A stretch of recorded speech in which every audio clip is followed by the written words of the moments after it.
નમસ્કાર વિદ્યાર્થી મિત્રો, સ્વાધ્યાયના દાખલામાં આપણે જોઈએ 2.8 6 ગ્રામ ઇથિલિન ગ્લાયકોલ અને 200 ગ્રામ પાણી મિશ્ર કરી બનાવવામાં આવ્યું. દ્રાવણની મોલાલિટી ગણો અને જો દ્રાવણની ઘનતા 1.072 ગ્રામ પર ml હોય તો દ્રાવણની મોલારિટી કેટલી થશે. બરાબર. ઇથિલિન ગ્લાયકોલનું દળ આપણે આપ્યું છે 222.6 ગ્રામ. પાણીનું દળ આપ્યું છે 200 ગ્રામ. મોલાલિટી ગણવાની છે, મોલારિટી પણ ગણવાની છે અને ઘનતા છે 1.072 ગ્રામ પર ml.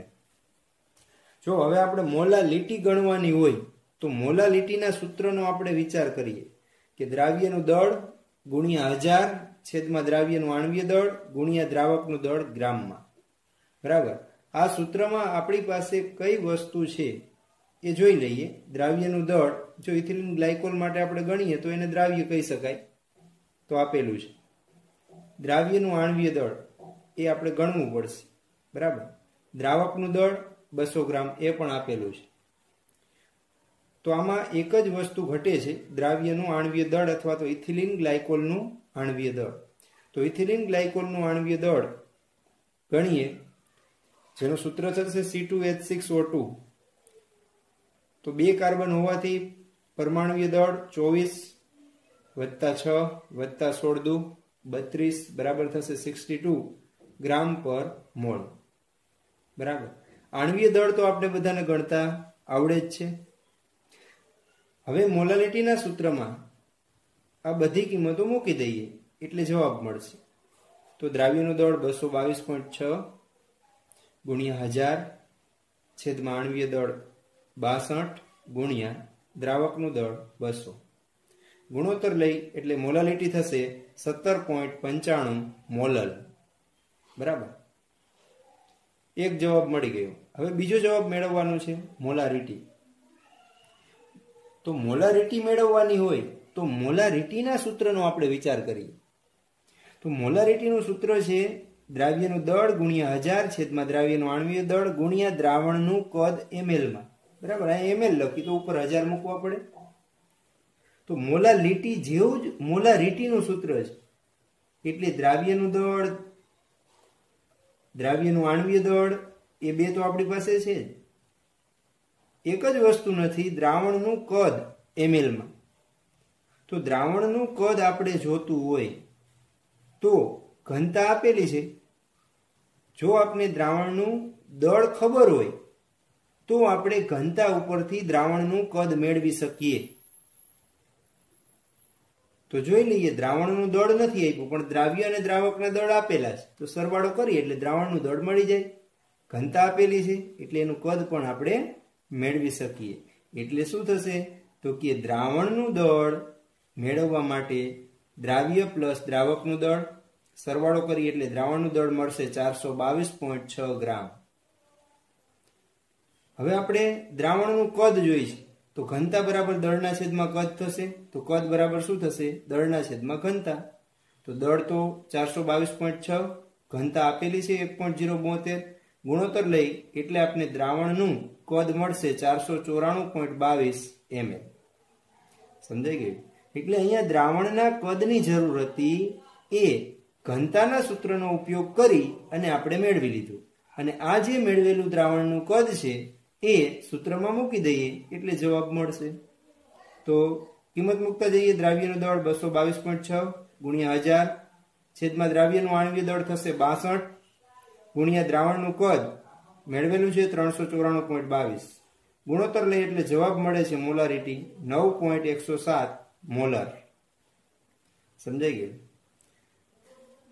આ સિવાય આપણે આગળ પણ એક દાખલો ગણેલો હતો જે મોલારિટી અને ઘનતા વચ્ચે સંબંધ દર્શાવતા સમીકરણનો ઉપયોગ કરીને દાખલાની ગણતરી કરેલી હતી. તો અહીંયા મોલાલિટી છે, ઘનતા છે અને મોલારિટી ગણવાની હોય તો એ સૂત્રનો તમે ફરીથી ઉપયોગ કરીને પણ આ દાખલો ગણી શકો. બરાબર. તો આગળ આપણે જોયું હતું ઘનતા બરાબર શું થાય તો કે મોલારિટી કૌંસમાં 1/, મોલાલિટી વત્તા આણ્વીય દળ છેદમાં 1000. બરાબર, આ સૂત્રનો ઉપયોગ કરીને આપણે મોલાલિટી, ઘનતા અને મોલારિટી ત્રણમાંથી એક અજ્ઞાત હોય ત્યારે ગણી શકાય. ઓકે, એજી આગળ જોઈએ 2.9.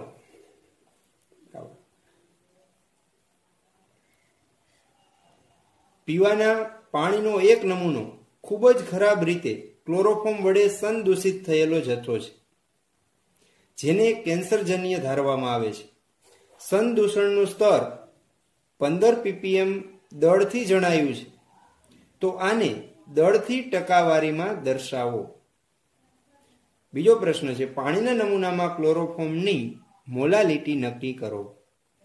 તો પેલા આપણે પેલા પ્રશ્નનું સોલ્યુશન જોઈએ કે દળથી ટકાવારી આપણે ગણવી છે. આપેલું શું છે તો કે 15 ppm દળથી ક્લોરોફોર્મનું પ્રમાણ આપેલું છે. હવે એને આપણે પર્સન્ટેજમાં લઈ જવું છે. બરાબર, તો આપણે ઘણી રીતે ડાયરેક્ટ અથવા તો જુદી જુદી રીતે પર્સન્ટેજમાં આપણે લઈ જઈ શકીએ. તો સૌ પ્રથમ પર્સન્ટેજ વેઇટ બાય વેઇટમાં જવાબ મેળવવો હોય તો પર્સન્ટેજ વેઇટ બાય વેઇટના સૂત્રનો વિચાર કરીએ તો શું સૂત્ર થશે? દ્રાવ્યનું દળ ગુણ્યા 100 છેદમાં દ્રાવણનું દળ.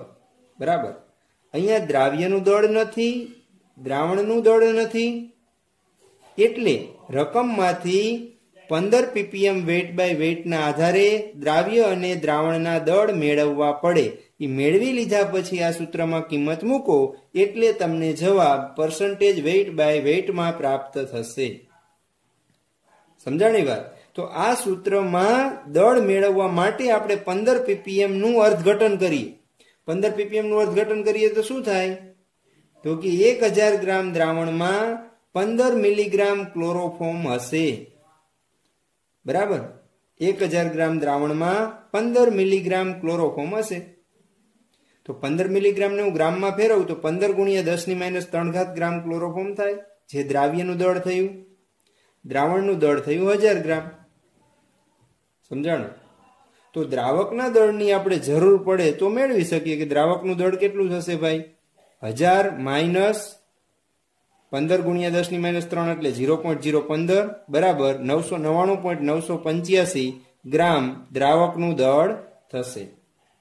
બરાબર, આમાં કિંમત મૂકી દઈ. પર્સન્ટેજ વેઇટ બાય વેઇટ બરાબર દ્રાવ્યનું દળ 15 ગુણ્યા 10⁻³ ગ્રામ ગુણ્યા 100 છેદમાં દ્રાવણનું દળ 1000.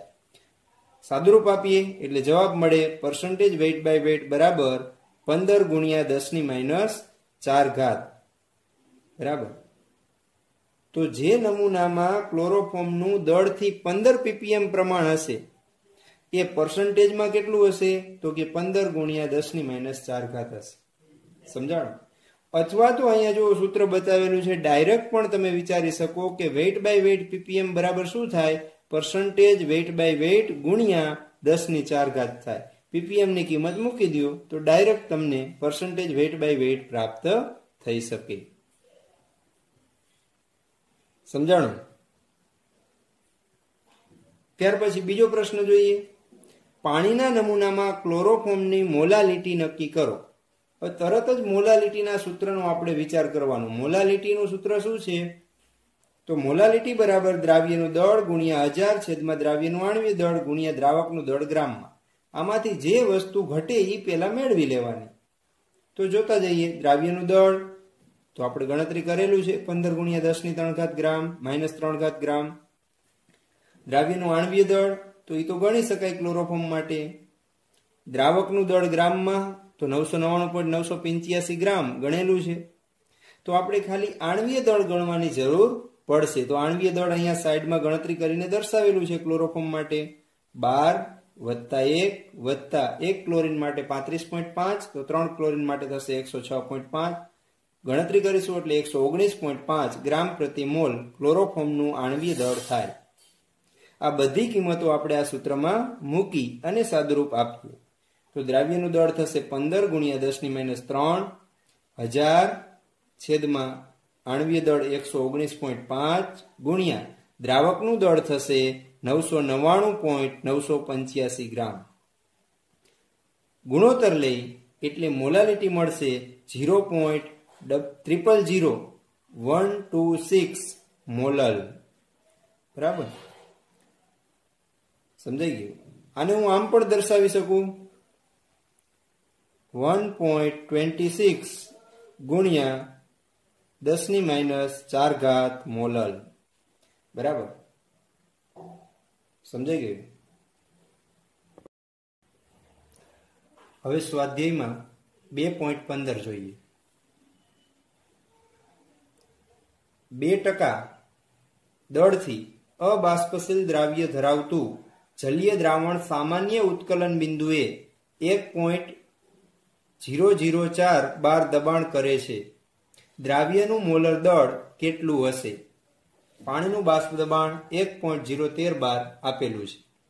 બરાબર, તો પેલા વિચારતા જઈએ. પાણીનું બાષ્પ દબાણ એટલે આપણે એને P10 વડે દર્શાવીએ છીએ, 1.013 બાર.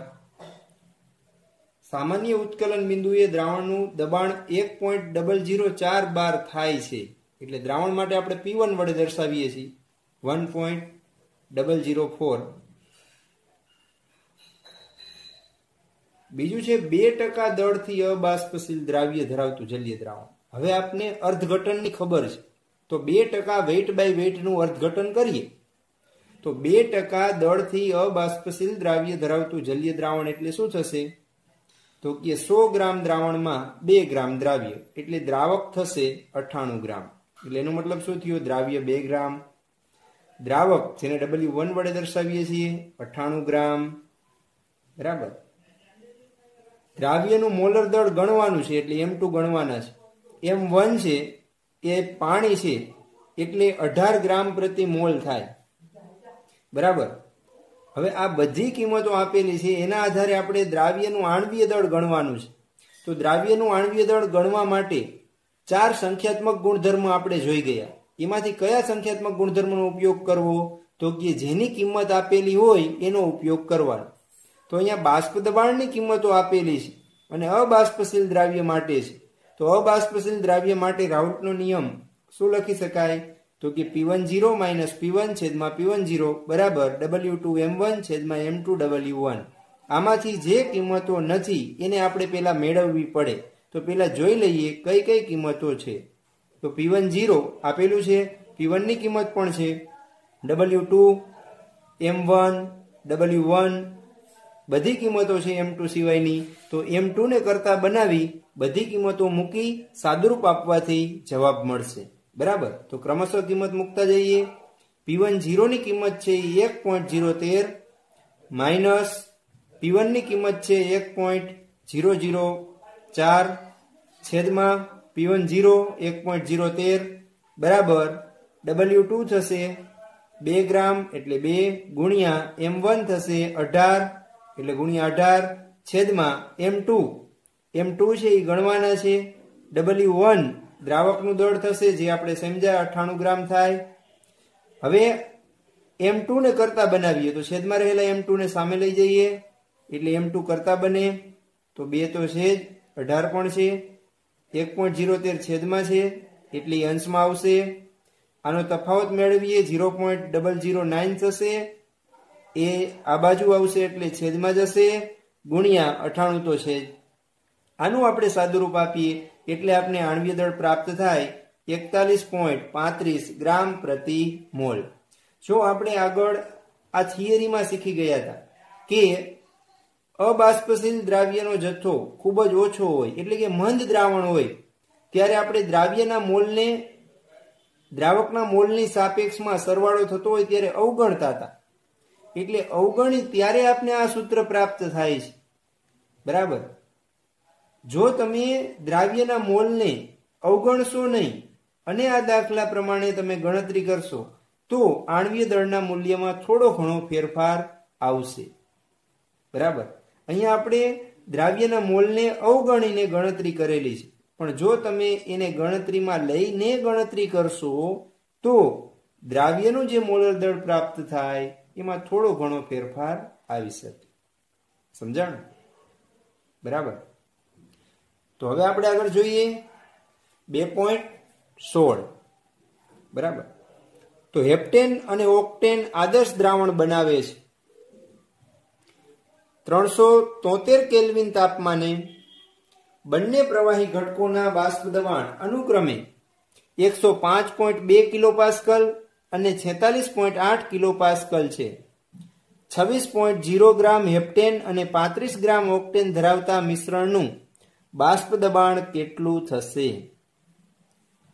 જો અહીંયા બે પ્રવાહી આપેલા છે, એક હેપ્ટેન છે ને એક ઓક્ટેન છે, એટલે બંને બાષ્પશીલ છે, બંનેના બાષ્પ દબાણ પણ આપેલા છે અને બંનેના દળ પણ આપેલા છે. તો હેપ્ટેન માટે હું લખી શકું કે શુદ્ધ હેપ્ટેનનું બાષ્પ દબાણ આપણે એને P10 વડે દર્શાવીએ તો થશે 105.2 કિલોપાસ્કલ અને હેપ્ટેનના દળને W1 વડે દર્શાવું તો 26.0 ગ્રામ થશે.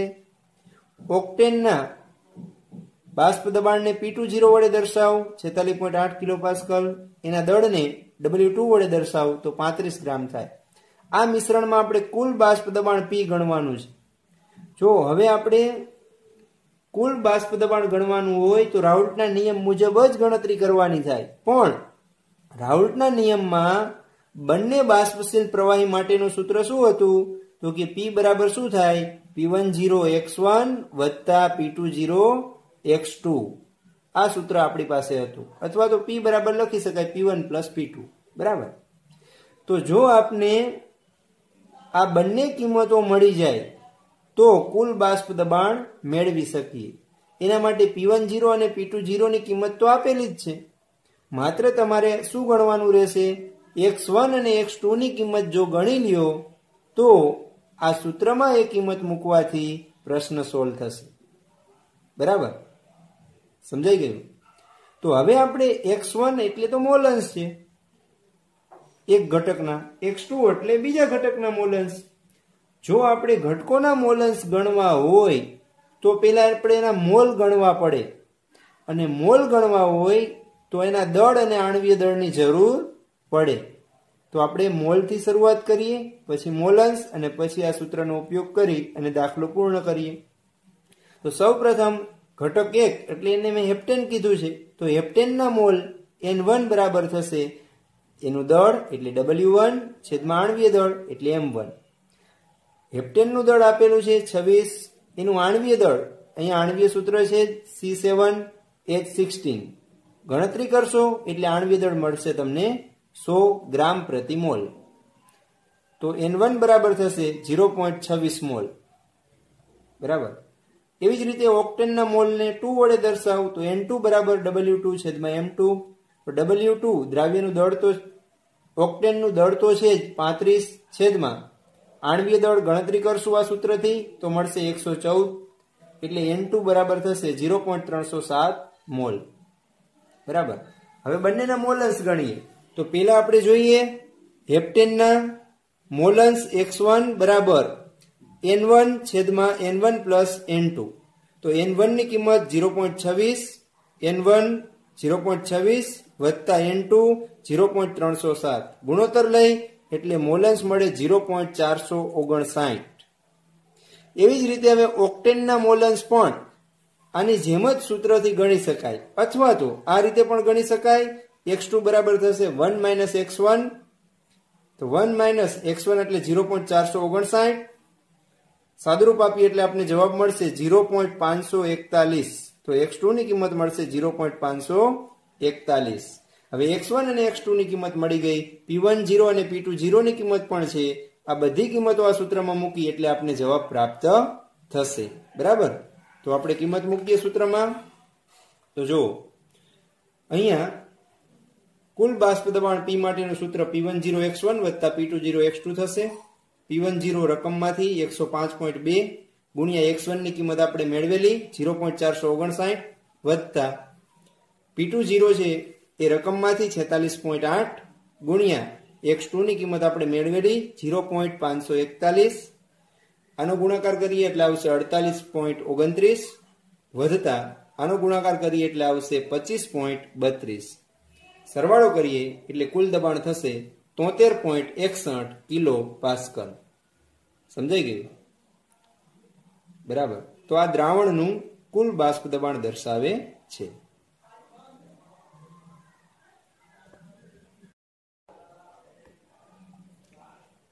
હવે સ્વાધ્યાયમાં 2.17 જોઈએ.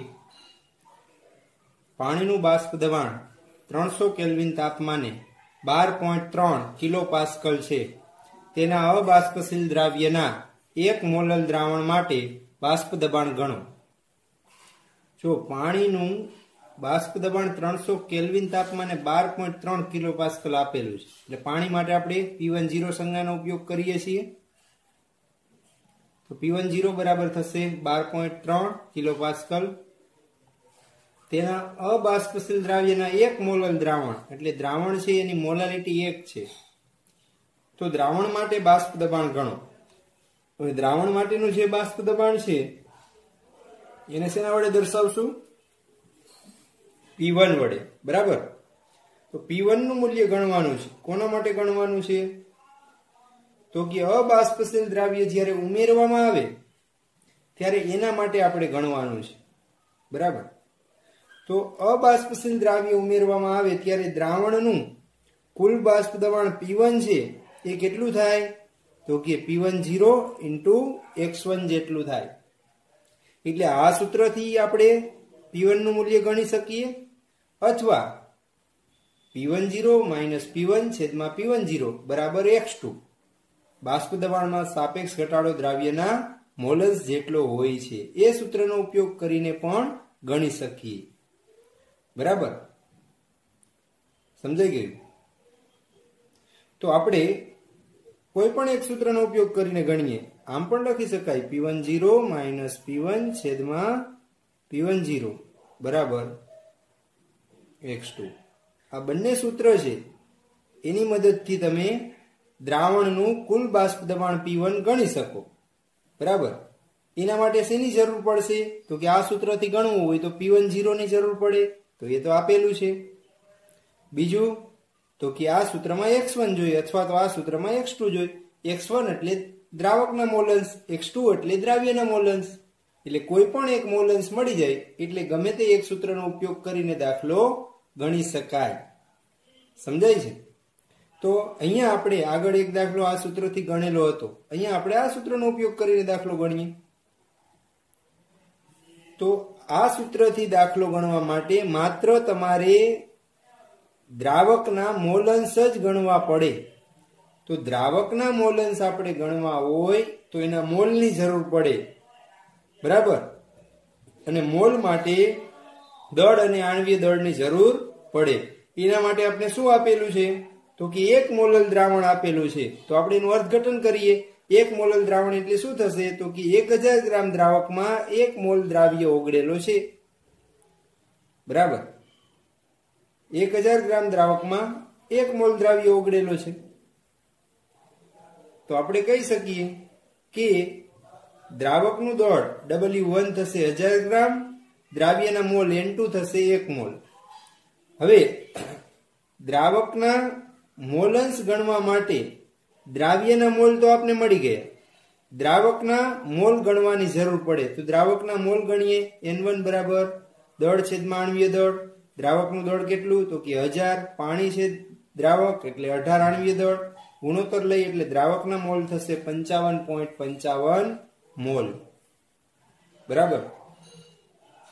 હવે એના મોલન્સ ગણીએ. તો દ્રાવકના મોલન્સ x1 બરાબર N1 છેદમાં N1 પ્લસ N2. તો N1 છે એ 55.55 છેદમાં 55.55 વત્તા 1. ગુણોત્તર લઈ એટલે દ્રાવકના મોલન્સ મળશે 0.9823. સમજાઈ ગયું? હવે દ્રાવકના મોલન્સ ગણી લીધા. P10 ની કિંમત પણ આપણી પાસે છે. તો આ સૂત્રનો ઉપયોગ કરી અને એનું કુલ બાષ્પ દબાણ ગણી શકીએ. તો જો દ્રાવણનું બાષ્પ દબાણ P1 બરાબર P10 x1 થશે. P10 ની કિંમત 12.3 કિલો પાસ્કલ આપેલી છે. એને ગુણ્યા દ્રાવકના મોલન્સ x1 0.9823 થશે. ગુણાકાર કરી એટલે જવાબ મળે 12.08 કિલો પાસ્કલ. સમજાઈ ગયું? અથવા તમે આ સૂત્રનો ઉપયોગ કરીને પણ ગણી શકો. એમાં તમારે x2 નું મૂલ્ય મેળવવું પડે. તો x2 નું મૂલ્ય મેળવી અને આમાં કિંમત મૂકવાથી તમને P1 નું મૂલ્ય મળી શકે. બરાબર. ત્યાર પછી જોઈએ સ્વાધ્યાયમાં 2.18 અબાષ્પશીલ દ્રાવ્ય જેનું મોલર દળ 40 ગ્રામ પ્રતિ મોલ આપેલું છે. અબાષ્પશીલ દ્રાવ્યનું દળ ગણો. જેને 114 ગ્રામ ઓક્ટેનમાં ઓગાળવામાં આવે તો બાષ્પ દબાણ ઘટીને 80% જેટલું થઈ જાય. બરાબર. જો પેલા તો દ્રાવ્યનું દળ ગણવાનું છે, અબાષ્પશીલ દ્રાવ્યનું દળ, એટલે W2 ની કિંમત આપણે ગણવાની છે. બરાબર. તેનું મોલર દળ આપ્યું છે 40, એટલે અહીંયા M છે. M2 છે એ થશે 40 ગ્રામ પ્રતિ મોલ. 114 ગ્રામ ઓક્ટેનમાં એટલે દ્રાવકનું દળ એને W1 વડે દર્શાવીએ તો 114 ગ્રામ. બરાબર. W2 છે એ ગણવાનું છે. હવે અહીંયા દ્રાવ્યનું દળ ગણવાનું છે. બરાબર. દ્રાવ્યનું દળ બધા સૂત્રમાં આવે, પણ કયા સૂત્રનો ઉપયોગ કરશું? તો કે જે સૂત્રના સંદર્ભમાં તમને રકમમાં કિંમત આપેલી હોય એ સૂત્રનો ઉપયોગ કરશું. તો અબાષ્પશીલ દ્રાવ્ય માટે બાષ્પ દબાણમાં ઘટાડાની વાત કરેલી છે, એટલે રાઉલ્ટના નિયમનો ઉપયોગ કરવો પડે. તો રાઉલ્ટના નિયમ મુજબ આપણે સૂત્ર વિચારીએ ખાલી તો શું થાય? તો કે P10 P1 છેદમાં P10 બરાબર N2 છેદમાં N1 પ્લસ N2 અથવા તો X2 લખી શકાય. બરાબર. તો અહીંયા આ સૂત્રથી તમારે દ્રાવ્યનું આણ્વીય દળ M2 આપેલું છે, તો અહીંયા હું લખી શકું N2 બરાબર W2 છેદમાં M2, N1 બરાબર W1 છેદમાં M1 અને N2 બરાબર W2 છેદમાં M2. બરાબર. ખાલી વિચારવા માટે આપણે જોઈએ. જો W2 તમારે ગણવાનું છે, M2 એ તો આપેલું છે, W1 પણ આપેલું છે, W1 પછી છે M1. M1 એટલે દ્રાવકનું આણ્વીય દળ થાય. ઓક્ટેનનું આણ્વીય દળ ગણશું તો 114 આવશે. એવી જ રીતે W2 ગણવાનું છે, M2 આપેલું છે. તો આ બધી કિંમતોમાંથી માત્ર આપણી પાસે W2 ની કિંમત નથી અને એ આપણે ગણવાની છે. બરાબર. તો સામેની સાઈડની બધી કિંમતો આપણી પાસે હોવી જોઈએ. તો એ શું છે? બાષ્પ દબાણનો સાપેક્ષ ઘટાડો એ નથી આપ્યું, તો એને પેલા આપણે રકમમાંથી મેળવવો પડશે. તો મેળવીએ. જો તો અહીંયા કીધું કે બાષ્પ દબાણ ઘટીને 80% જેટલું થઈ જાય છે. જો પર્સન્ટેજમાં જ્યારે પ્રમાણ આપેલું હોય ત્યારે હંમેશા 100 ની સાપેક્ષમાં કોઈ પણ કિંમત ધારો તો સરળતા રહી. તો આપણે ધારી લઈએ કે ધારો કે શરૂઆતનું બાષ્પ દબાણ છે દ્રાવકનું P10 એ 100 બાર મેં ધારેલું છે. હવે એમ કીધું બાષ્પ દબાણ ઘટીને 80% જેટલું થઈ જાય છે. હવે 80% થઈ જાય એટલે એનો મતલબ શું થયો? કે 100 હતું એના 80% થઈ જાય. 100 ના 80% એટલે કેટલું થયું? તો કે 80 જ થયું. તો દ્રાવણનું બાષ્પ દબાણ થશે 80 બાર. સમજાણું? એટલે P10 100 લેવાનું, P1 લેવાનું 80. તો આ બંને કિંમતો આપને મળી ગઈ, P10 અને P1. અને આ બાજુમાંથી આપણી પાસે W2 નથી, એ તો ગણવાના છે. તો આ બધી કિંમતો સૂત્રમાં મૂકીએ, સાદુરૂપ આપીએ એટલે જવાબ મળે. ક્રમશઃ જોતા જઈએ. પેલા P10 ની કિંમત 100 માઇનસ P1 80 છેદમાં P10 100 બરાબર. જો અહીંયાથી ડાયરેક્ટ કિંમત મૂકું છું. N2 એટલે W2 છેદમાં M2. W2 ગણવાના, M2 ની કિંમત આપેલી છે 40 છેદમાં N1 એટલે W1 છેદમાં M1. W1 114, M1 ઓક્ટેનનું આણ્વીય દળ પણ 114 થશે. પ્લસ W2, તો W2 તો ગણવાના છે, છેદમાં M2. M2 ની કિંમત 40. બરાબર. બાદબાકી કરીએ, 20 100 વડે ભાગાકાર કરીએ, 0.02 થશે. W2 છેદમાં 40 તો છે જ, 114 ભાગ્યા 114 એટલે 1 વધતા W2 છેદમાં 40. આ એમને રાખીએ, લસા લઈએ, 40 પ્લસ W2 40 વધતા W2 ઉપર W2 બંનેના 40 છે, છેદમાં એ કેન્સલ થશે. ત્યાર પછી છેદમાં રહેલું પદ છે એની ડાબી બાજુ લઈ આવી અને ગુણાકાર કરતા જઈએ તો 40 ગુણ્યા 0.02 એટલે થશે 0.8 વધતા 0.02 W2 બરાબર W2 થશે. W2 ને સામે લઈ જાય તો 1 W2 માંથી 0.02 W2 બાદ થશે એટલે થશે 0.08 W2 બરાબર 0.8. 0.08 ને છેદમાં લઈ જઈ સાદુરૂપ આપી એટલે W2 ની કિંમત મળશે 10 ગ્રામ. સમજાઈ ગયું? એટલે દાખલો સિમ્પલ જ હોય છે. પેલા જે ગણવાનું છે એના સૂત્રનો વિચાર કરવાનો અને એ સૂત્રમાં જે ઘટે છે એ કિંમતો રકમમાંથી મેળવવાનો પ્રયત્ન કરી અને એ કિંમતો મળે એટલે સૂત્રમાં મૂકીને માત્ર સાદુરૂપ જ આપવાનું હોય છે. એટલે દાખલો પૂર્ણ થતો હોય. સમજાઈ ગયું?